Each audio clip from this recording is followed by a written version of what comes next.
Apa itu surga dan apa itu neraka? Seperti apakah hidup kekal di surga dan seperti apakah hidup kekal di neraka?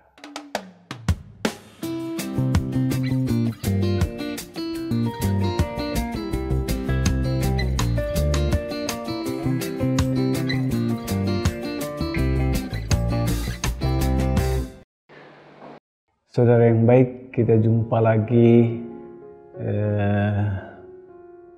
pada kesempatan kali ini. Terima kasih karena sudah mengunjungi channel kami. Pada kesempatan ini saya ingin menjelaskan bagian terakhir, bagian ke-8 dari kredo kita, yakni aku percaya akan kehidupan kekal. Nah, apa kehidupan kekal itu? Kehidupan kekal ada dua macam, hidup kekal di surga dan hidup kekal di neraka. Dua-duanya ada, eksis. Apa itu surga dan apa itu neraka? Seperti apakah hidup kekal di surga dan seperti apakah hidup kekal di neraka? Nah, kita mulai dengan arti kata surga dan neraka. Surga adalah terjemahan kata Yunani Ouranos yang secara hurufiah berarti langit. Sedangkan neraka adalah terjemahan untuk sejumlah kata Yunani Gehenna, api yang tak terpadamkan. Bisa dilihat dalam Markus bab 9 ayat 43. Bisa juga dikatakan atau sering dikatakan sel Hades, kematian, kubur, dunia bawah tanah, tempat di mana semua manusia akan pergi sesudah mati. Ini keyakinan orang Yahudi.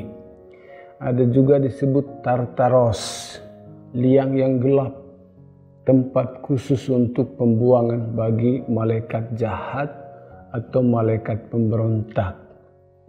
Bandingkan 2 Petrus bab 2 ayat 4, lalu Yudas 6.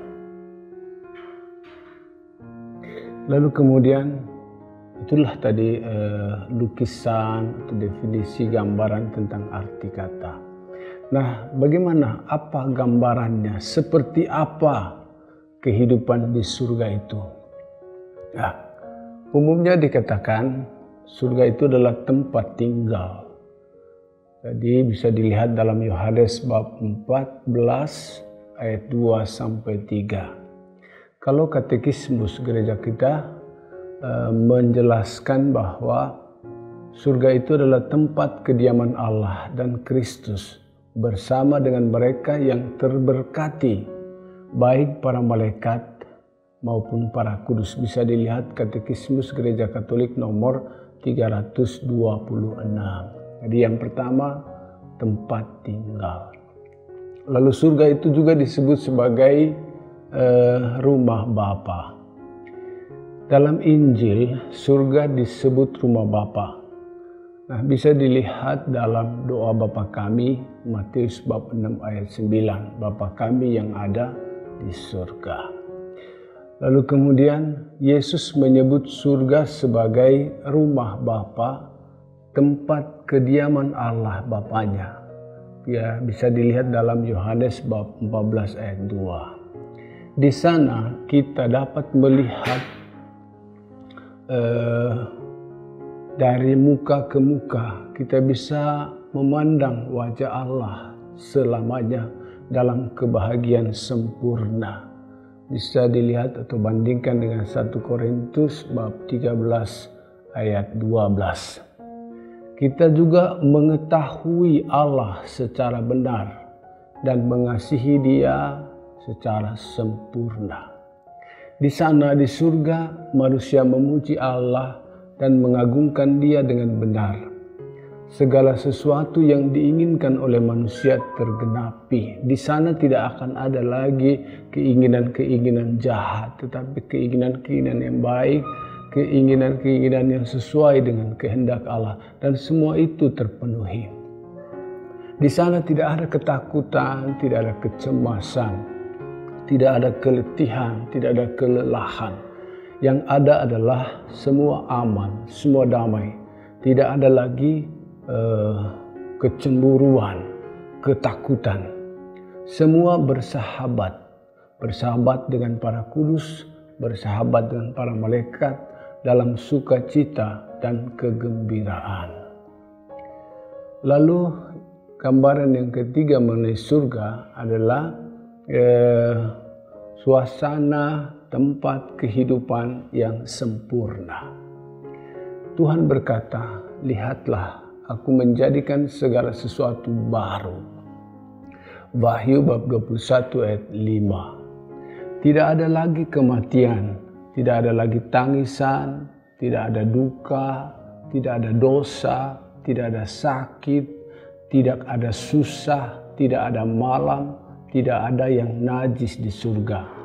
Hidup dalam sukacita sempurna itu digambarkan dalam Wahyu bab 21 ayat 4 sampai 27. Demikian juga Wahyu bab 14 ayat 13. Nah, tubuh insani yang telah dimuliakan dapat menembus batas tanpa hambatan. Bandingkan Filipi bab 3 ayat 20 sampai 21. Itu gambaran yang ketiga. Gambaran yang keempat mengenai surga, kehidupan di sana itu melegakan. Seperti ketika Kristus masih di Palestina. Jadi orang yang hidup di sekitar Kristus, orang yang percaya kepadanya, mengalami damai, mengalami kesembuhan, mengalami sukacita. Digambarkan bahwa orang sakit sembuh, orang lumpuh berjalan, orang buta bisa melihat, orang tuli bisa mendengar, orang timpang sehat, orang cacat dipulihkan, orang bisu berbicara, orang lemah menjadi kuat, orang berdosa diampuni, orang mati dibangkitkan dan hidup kembali. Itulah yang terjadi ketika orang percaya dan berada di sekitar Yesus. Ini juga adalah gambaran bagaimana kalau seseorang nantinya berada bersama Yesus di surga, mereka mengalami sukacita yang luar biasa. Lalu surga juga dilukiskan sebagai tempat yang kudus. Surga adalah tempat kudus. Itu dikatakan dalam 1 Korintus bab 2 ayat 9. Bisa juga dilihat dalam Mazmur bab 96 ayat 6. Ada begitu banyak orang di surga. Itu digambarkan dalam Wahyu bab 19 ayat 1. Manusia tidak lagi bersusah payah, tidak lagi melahirkan, tidak lagi berbuat jahat. Bisa dilihat dalam Yesaya bab 65 ayat 23 sampai 25. Di sana tidak ada orang cacat, tidak ada orang tuli, tidak ada orang lumpuh dan lain sebagainya. Semuanya telah disembuhkan. Bisa dilihat Yesaya bab 35 ayat 5 sampai 6. Di surga manusia tidak kawin dan tidak dikawinkan, tetapi hidup seperti malaikat. Bisa dilihat dalam Matius bab 22 ayat 30, tidak ada duka derita. Allah menghapus setiap tetes air mata umatnya. Bisa dilihat dalam Wahyu bab 7 ayat 17. Nah, inilah kurang lebih lukisan gambaran mengenai surga. Lalu kemudian saudara yang baik, tadi kan kita katakan hidup kekal di surga dan hidup kekal di neraka. Bagaimana kitab suci menggambarkan tentang kehidupan di neraka itu? Neraka digambarkan seperti tempat. Di sana terdapat ratap dan kertak gigi. Di sana dapur api yang menyala. Bisa dilihat Matius bab 13 ayat 42 dan ayat 50. Dikatakan dapur api, Matius bab 13 ayat 42. Kegelapan yang paling gelap, Matius bab 25 ayat 30. Penuh kesengsaraan, kesakitan dalam nyala api, Lukas bab 16 ayat 23-24. gelora maut. Bagaimana gelora maut seperti gelombang besar yang bisa menghancurkan. Bisa dilihat dalam 2 Samuel bab 22 ayat 5 sampai 7. Kebinasaan kekal. 2 Tesalonika bab 1 ayat 9. Lalu gambaran yang kedua, neraka itu orang disiksa dengan nyala api dan belerang. Wahyu bab 21 ayat 8. Di sana ulat tidak akan mati. Markus bab 9 ayat 43 sampai 44. Apinya tidak padam. Markus bab 9 ayat 43-44. Lalu kemudian penyiksaan tiada berakhir. Wahyu 14 ayat 11. Lautan api. Wahyu bab 20 ayat 14. Tempat berkumpulnya orang-orang jahat. Wahyu 21 ayat 8. Jauh dari hadirat dan kemuliaan Tuhan. 2 Tesalonika bab 1 ayat 9. Tempat tinggal para malaikat yang jahat. 2 Petrus bab 2 ayat 4. Itu gambaran tentang neraka. Manusia terpisah selamanya, abadi, jauh, tidak akan mungkin lagi bersatu dengan Tuhan. Hati nurani menyesal, bukan karena membenci dosa, tetapi karena penyiksaan kekal. Akan terjadi penderitaan badani yang berat. Lihat atau bandingkan Mazmur bab 49 ayat 14. Manusia mengalami keputusasaan yang hebat. Seperti digambarkan dalam kitab suci. Mereka akan keluar dan akan memandangi bangkai orang-orang yang telah memberontak kepadaku. Di situ ulat-ulatnya tidak akan mati dan apinya tidak akan padam. Maka semuanya akan menjadi kengerian bagi segala yang hidup. Lihat Yesaya bab 66 ayat 24. Nah, itulah saudara-saudariku yang baik, gambaran tentang surga dan gambaran tentang neraka. Pertanyaannya adalah, Anda dan saya pilih mana? Pilih surga atau pilih neraka? Dari sekarang kita harus pilih, dari sekarang harus tentukan Anda mau hidup di mana. Tentu sebagai umat Katolik, kita memilih hidup kekal di surga, bukan hidup kekal di neraka. Namun untuk sampai ke sana, maka diperlukan memiliki dan melaksanakan hal-hal penting berikut ini. Pertama, sudah sering dijelaskan atau sudah dijelaskan dalam video-video terdahulu. Kita mesti memiliki iman. Iman berarti percaya, setia, bertanggung jawab kepada Bapa, kepada Putra dan Roh Kudus. Kita mesti percaya kepada gereja dan segala yang diajarkannya sesuai dengan hukum Kristus.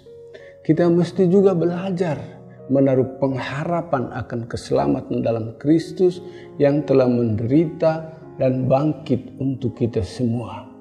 Kita mesti sering membaca kitab suci. Kita mesti mengenal Yesus yang kita cintai, Yesus yang mencintai kita terlebih dahulu. Dan karena itu mesti membaca kitabnya. Kita mesti tekun beribadah, tekun berdoa, setia menerima sakramen-sakramen. Sakramen Ekaristi, sakramen pengampunan dosa, dan sakramen-sakramen lainnya. Dengan itu maka kita memiliki atau menumbuhkan pengharapan bahwa kita akan memperoleh hidup yang kekal. Nah, yang kedua, kita mesti punya sikap moral yang baik. Kita harus sungguh-sungguh melaksanakan hukum cinta kasih, mengasihi Allah sebagaimana Kristus telah mengasihi kita, demikian juga kita dengan segenap hati, segenap akal budi, segenap kekuatan kita. Kita diminta untuk mencintai Yahweh, mencintai Allah Tritunggal, mencintai sesama, seperti yang sudah dipraktekkan oleh Yesus sendiri. Kita juga mesti mempraktekkan 10 perintah Allah. Kita juga mesti melaksanakan 5 perintah gereja. melaksanakan sabda bahagia yang tertulis dalam Matius bab 5, bab 6, bab 7, melaksanakan ajaran-ajaran sosial gereja untuk kebaikan kesejahteraan bersama. Dan tentu saja secara sederhana, saudara-saudari yang baik, kita mesti percaya kepada Tuhan, melaksanakan segala hukum-hukum dan perintahnya. Kita mesti melakukan dalam kehidupan harian kita, dalam praktek hidup kita sebagai orang Katolik yang arah hidupnya jelas untuk menuju kepada Bapa, dan karenanya dia harus juga hidup seperti yang Bapa kehendaki, yang secara nyata ditunjukkan, ditampilkan kepada kita melalui Yesus Kristus Putranya. Saudara yang baik, itulah yang bisa saya terangkan, saya jelaskan mengenai bagian terakhir dari kredo kita. Dan ada satu kata penting di terakhir, yaitu dalam kredo kita adalah kata amin. Amin itu mau mengatakan setuju, ya, oke, saya mau melaksanakan apa yang saya imani. Saudara yang baik, nantikan kami pada video-video selanjutnya. Sekian dan terima kasih.